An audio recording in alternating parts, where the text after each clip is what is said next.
બાકરોલમાં સાબરમતીના પાણીએ ખેડૂતોને કર્યા પાયમાલ। સાબરમતી નદીના પાણીએ બાકરોલ પંથકમાં તારાજી સર્જી છે। નદીના ધસમસતા પાણી બાકરોલ અને આસપાસના ગામડાઓના ખેતરોમાં ઘૂસી જતા ખેડૂતોની મહામૂલા પાક પાણીમાં ડૂબી ગયો। પાણીના પ્રકોપના કારણે પાકનો સત્યાનાશ થઈ ગયો। દસક્રોય, ધોળકા, બાકરોલ સહિતના ગામડાના ખેડૂતોએ મહામહેનતે રીંગણ, છોળી, દૂધી, જુવાર, કપાસ, ડાંગર સહિતનો પાક તૈયાર કર્યો હતો, પરંતુ સાબરમતીના પાણી ખેડૂતોની મહેનતને તાણી ગયા। ખેતરોમાં 4-4 ફૂટ પાણી ભરાઈ જતા પાકે જળ સમાધિ લીધી। ખેતરોમાં તૈયાર થયેલો પાક ડૂબી જતા ખેડૂતોને મોઢે આવેલો કોળિયો છીનવાઈ ગયો। હવે પાણી તો ઓસર્યા, પણ હવે પાક બચ્યો નથી। વીઘે 25-25 હજારનું નુકસાન છે। બીજી તરફ દસક્રોય તાલુકાના મોટા છાપરા ગામમાં તો સ્થિતિ બહુ જ ખરાબ છે। ખેતરો અને ખેતરે જતા રોડ પર 3-3 ફૂટ પાણી ભરાતા ખેતરે જવું હોય તો ખેડૂતો માટે ટ્રેક્ટર એકમાત્ર સહારો છે।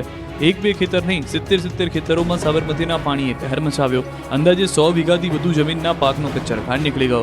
પ્રત્યેક ખેડૂતને 30 થી 50 હજાર જેટલું નુકસાન થતા માથે ઓઢીને રડવાનો વારો આવ્યો। સાબરમતી નદીના સ્તરમાં ઘટાડો થતા રિવરફ્રન્ટનો વોકવે પર એએમસી દ્વારા સફાઈ શરૂ। ઉત્તર ગુજરાતમાં ભારે વરસાદના પગલે ધરોઈ ડેમમાંથી સાબરમતી નદીમાં 3 દિવસથી સતત પાણી છોડવામાં આવી રહ્યું છે, જેના પગલે સાબરમતી નદીમાં પાણીનું સ્તર ખૂબ જ વધ્યું છે। નદીમાં છોડવામાં આવેલા પાણીના પગલે સાબરમતી રિવરફ્રન્ટ વોકવે અને લોઅર પ્રોમિનાડ પર નદીના પાણી ફરી વળ્યા। 12 કલાક સુધી નદીના પાણી લોઅર પ્રોમિનાડ પર રહ્યા બાદ પાણીનું સ્તર ઘટ્યું, જેના કારણે લોઅર પ્રોમિનાડ પરથી પાણી ઉતરી ગયું। સાબરમતી રિવરફ્રન્ટ ડેવલપમેન્ટ કોર્પોરેશન દ્વારા સાફ સફાઈ કરવામાં આવી રહી છે, માટે હજી પણ 24 કલાક રિવરફ્રન્ટ લોઅર પ્રોમિનાડ બંધ રહેશે। તાત્કાલિક જેસીબી અને ડમ્પર તેમજ માણસોની મદદથી સફાઈ શરૂ કરવામાં આવી। માટી તેમજ કચરો છે તેને દૂર કરવાની કામગીરી ચાલી રહી છે। રિવરફ્રન્ટ પર નારણઘાટ, ઉસ્માનપુરા અને પૂર્વ તરફના કેટલાક ભાગોમાં હજી સફાઈ કરવામાં આવી રહી છે, જેથી એક દિવસ હજી પણ લોઅર પ્રોમિનાડ નાગરિકો માટે બંધ રાખવામાં આવ્યો છે। મધ્ય ગુજરાત અને દક્ષિણ ગુજરાતમાં હળવા વરસાદની આગાહી। ગુજરાતમાં ધબધબાટી બોલાવતો વરસાદ 2-3 દિવસથી જ અચાનક ગાયબ થઈ ગયો। 5-5 સિસ્ટમે તરખાટ મચાવ્યા બાદ અચાનક જ વરસાદે વિરામ લીધો। ભાદરવો બેઠો છે ત્યારથી ગુજરાતમાં મેઘરાજાએ જાણે કે બ્રેક મારી હોય તેવું લાગી રહ્યું છે। હાલ વરસાદની તીવ્રતા ઓછી થઈ ગઈ છે, ત્યારે આગામી 7 દિવસ કેવો વરસાદ પડશે તે અંગે હવામાન વિભાગની આગાહી જોઈએ। હવામાન વિભાગ અનુમાન મુજબ મધ્ય ગુજરાત અને દક્ષિણ ગુજરાતમાં હળવો વરસાદ પડી શકે। ગુરુવારે 28મી તારીખે મહીસાગર, દાહોદ, પંચમહાલ, વડોદરા, છોટાઉદેપુર, ભરૂચ, નર્મદા, સુરત, તાપી, નવસારી, ડાंग, વલસાડમાં येलो अलर्टની સાથે ભારે વરસાદની આગાહી આપી। 28 अगस्त के लिए जो heavy rainfall warning isolated places में येलो वार्निंग के साथ कवर हो रहे हैं। दाहोद, पंचमहल, महीसागर, बड़ोदरा, छोटाउदेपुर, नर्मदा, बहरोल, सूरत, डांग, नवसारी, वलसाड, दमन, दादरा नगर हवेली और तापी के लिए दिया गया है। 24 કલાકમાં દેવગઢ બારિયા 2 જગ્યાએ આદમખોરનો આતંક। દાહોદના દેવગઢ બારિયામાં આદમખોરનો આતંક સામે આવ્યો છે। 24 કલાકમાં જ 2 અલગ અલગ જગ્યાએ લોહી પ્યાસાએ હુમલો કરતા દહેશત ફેલાઈ। પહેલા દીપડો શિકારની શોધમાં ભટકતો દેવગઢ બારિયા નગરપાલિકા વિસ્તારના કાટીફળિયા વિસ્તારમાં આવી ચડ્યો। અહીં ચેનપુર ગામનો યુવક બાઇક લઈને પસાર થઈ રહ્યો હતો, ત્યારે કોઈ શ્વાન પાછળ દોડે તે રીતે દીપડાએ પાછળ દોડ મૂકીને હુમલો કર્યો। જોકે યુવક ડર્યા વગર દીપડાથી બચવા ભાગે છે, બૂમાબૂમ કરે છે અને જંગલમાં ભાગી જાય છે। આમ છતાં દીપડાની ઝપેટમાં આવી જતા યુવકના ડાબા હાથે ગંભીર ઇજાઓ થતા હોસ્પિટલે ખસેડવામાં આવ્યો। બીજી ઘટના બની દાહોદના રૂવાબારી મુવાડા ગામે, જ્યાં ખેતી કામ અર્થે ખેતરમાં ગયેલી મહિલા પર દીપડો ત્રાટક્યો હતો। મહિલા પર હુમલો કરતા મહિલાને લોહી લુહાણ હાલતમાં 108 એમ્બ્યુલન્સ મારફતે દેવગઢ બારિયામાં સરકારી હોસ્પિટલ ખાતે ખસેડવામાં આવ્યા હતા। અમદાવાદમાં સગીર કાર ચાલકે મચાવ્યો આતંક, ઉપરા છાપરી 4ને લીધા અડફેટે। અમદાવાદમાં ફરી એકવાર સગીરે બેફામ કાર ચલાવી લોકોને ધોળા દિવસે મોતના દર્શન કરાવી દીધા। શહેરના જમાલપુર વિસ્તારમાં એક સગીર બેફામ સ્પીડમાં કાર લઈને નીકળ્યો। રોડ પર રીતસરનો આતંક મચાવ્યો। પૂરપાટ માથેલા સાંજની જેમ આવતા થોડી વાર માટે તો અફરાતફરી મચી ગઈ। કેટલાક લોકો તો બચી ગયા, પરંતુ આગળ જતા કાર ચાલકે સ્ટીયરિંગ પરથી કાબુ ગુમાવતા ઉપરા છાપરી 4 વાહનને અડફેટે લીધા, તો કેટલાક લોકોને પણ અડફેટે લેતા ઈજા પહોંચી। સમગ્ર મામલે ઈ ડિવિઝન ટ્રાફિક પોલીસે તપાસ શરૂ કરી। દાહોદના ઢબુડી ગામે ધોળા દિવસે મરચાની ભૂકી નાખી લૂંટ। ગુજરાતમાં કાયદો અને વ્યવસ્થા કથળી હોવાના દ્રશ્યો પુરાવા છે। દાહોદમાં વેપારી પર હુમલો કરી મરચાની ભૂક્કી ચાંટી લૂંટ ચલાવવામાં આવતા ચકચાર મચી ગઈ। દાહોદના સિંગવડ તાલુકાના ઢબુડી ગામે ધોળા દિવસે લૂંટની ચોંકાવનારી ઘટના બની। સોના ચાંદીનો વેપાર કરતા એક વેપારી પોતાના ઘરે મોટી બાંડી બાર તરફ જતા હતા, ત્યારે ચોરોએ કારને રસ્તા વચ્ચે ઊભી રાખીને લોખંડની પાઇપ વડે હુમલો કર્યો। ત્યારબાદ મરચાની ભૂક્કી નાખી લૂંટ ચલાવી। જો કે ઘટના સ્થળ પર લોકો હાજર હતા, ત્યારે ટોળાએ 2 શખ્સોને ઝડપ્યા હતા। ત્યારબાદ બંને શખ્સોને પોલીસને સોંપ્યા। રણધીકપુર પોલીસે સમગ્ર બનાવની તપાસ શરૂ કરી છે। જો કે કેટલાની લૂંટ થઈ છે તે અંગે પોલીસ તપાસ શરૂ કરી ચૂકી છે।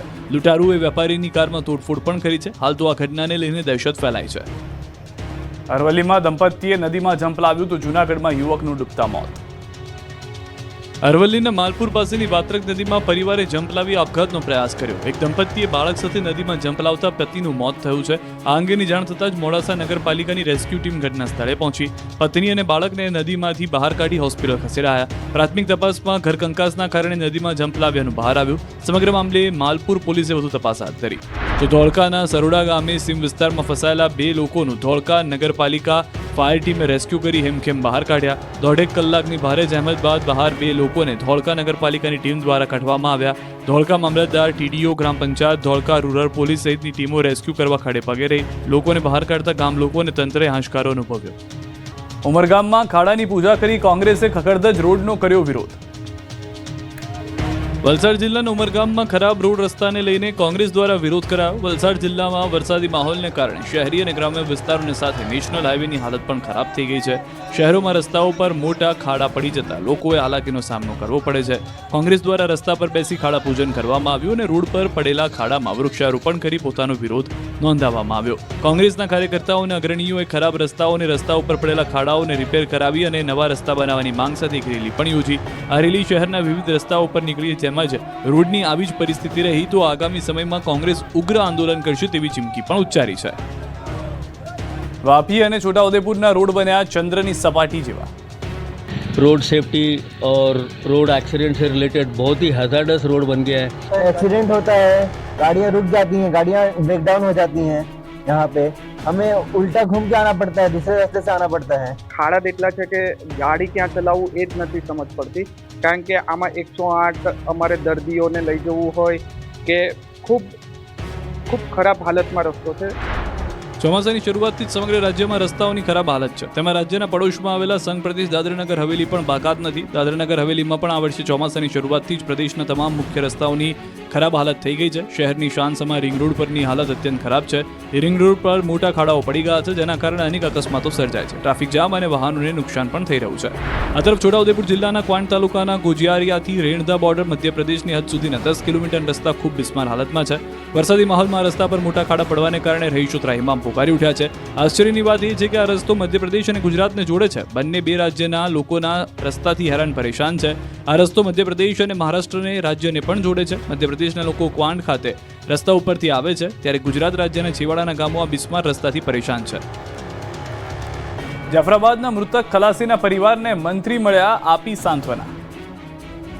જાફરાબાદના દરિયામાં 11 ખલાસી ડૂબી ગયા હતા, જેમાંથી 2 ખલાસીની લાશ મળી આવી. 3 દિવસથી વધુ સમયથી કોસ્ટગાર્ડની ટીમો દરિયો ખૂંદી રહી છે.